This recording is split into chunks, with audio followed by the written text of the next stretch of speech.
តាមការស្រាវជ្រាវនៃវិទ្យាសាស្ត្របានឲ្យដឹងថាមានអាហារ10ប្រភេទដែលជួយដល់សុខភាពតម្រងនោមមានអ្វីខ្លះប៉មបញ្ចុះបន្ថយហានិភ័យគ្រោះក្នុងតម្រងនោមរលាកតម្រងនោមព្រមទាំងគ្រប់គ្រងជាស្ករក្នុងឈាម Blueberry ជាសារធាតុប្រឆាំងអុកស៊ីកម្មការពារខូចខាតតម្រងនោមម្ទេសផ្លោកក្រហមប្រភពវីតាមីន C ជាសារធាតុប្រឆាំងអុកស៊ីកម្មកាត់បន្ថយការរលាកនិងការការពារកោសិកាតម្រងនោមផ្កាខាត់ណាជួយសម្រួលបន្សាបជាតិពុលដែលជាការកាត់បន្ថយបន្ទុកលើតម្រងនោមខ្ទឹមបារាំងគ្រប់គ្រងសម្ពាធឈាមដែលសំខាន់សម្រាប់សុខភាពតម្រងនោមខ្ញីជួយជំរុញដង្ហូរឈាមទៅកាន់តម្រងនោមនិងការពារកោសិកាពីការខូចខាត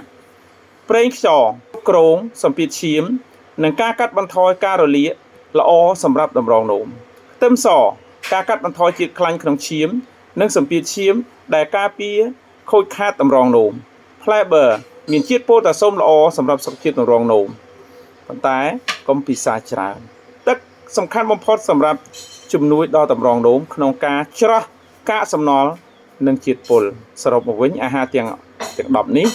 ផ្ដល់ជាតិប្រឆាំងអុកស៊ីកម្មនិងជួយការគ្រប់គ្រងសម្ពាធឈាមការកាត់បន្ថយការរលាកនិងការជួយដល់ដំណើរការបន្សាបជាតិពុលដល់សុខភាពតម្រងនោមការទទួលទានទឹក